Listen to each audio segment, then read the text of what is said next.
Hi friends, welcome to GBCR1 channel. ఇవాళ మనం సరస్వతీ దేవి గురించి, ఆమె ఆశీర్వాదాలతో మనలో జ్ఞానం ఎలా పెంచుకోవాలో తెలుసుకోబోతున్నాం. Let's get started. ఇవాళ మనం మాట్లాడుకోబోయేది చదువు, విజ్ఞానం మరియు ఆధ్యాత్మిక శక్తికి ప్రతీక అయిన సరస్వతీ దేవి గురించి. విద్యార్థులు, కవులు, సంగీతకారులు అందరికీ ఆమె తల్లి. మనలోని జ్ఞానం, సృష్టి, వివేకం ఇవన్నీ సరస్వతీ దేవి ఆశీస్సుల వల్లే వస్తాయి. మనకి జ్ఞానాన్ని అందిస్తుంది.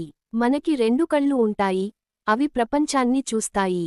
కాని నిజమైన జ్ఞానం కోసం మూడో కన్ను అవసరం. ఆ మూడో కన్ను సరస్వతీ దేవి నుండి లభిస్తుంది. మనలోని మంచి చెడు తెలుసుకోవడానికి దారి చూపిస్తుంది.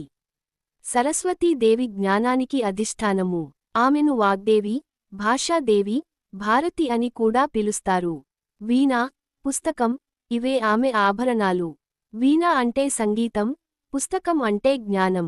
వీటితో మనలో సృజన, విజ్ఞానం, వివేకం పెరుగుతుంది.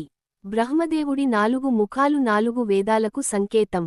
వేదాల జీవమే సరస్వతీ దేవి. వేదాలు, పురాణాలు, ఇతిహాసాలు ఇవన్నీ ఆమె నివాసాలు.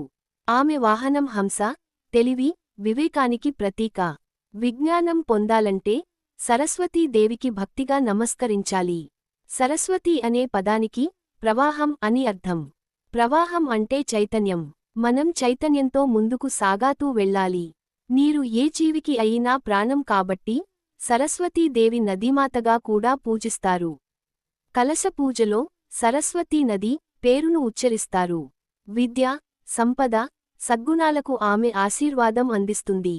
విద్యార్థులు, మీరు సరస్వతీ తల్లిని భక్తిగా పూజిస్తే మీకు జ్ఞానం, శాంతి, సంపద కలుగుతాయి. మనసారా ఇలా ప్రార్థిద్దాం. విద్యారూపిణి విశాలాక్షి, విద్య ఇచ్చే తల్లి, నమస్కారం. సరస్వతీ నమస్తుభ్యం. విద్యారాం దేహి మాహే. విద్యారూపిణి విశాలాక్షి, నమో మస్తు తే నమః.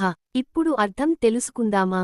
విద్యారూపిణి విశాలాక్షి సరస్వతీదేవి, మాకు జ్ఞానం ఇవ్వండి. మన భక్తిని స్వీకరించండి. జ్ఞానదీపాన్ని మనలో వెలిగించండి. మీకు ఈ వీడియో నచ్చితే లైక్ చేయండి, కామెంట్ చేయండి.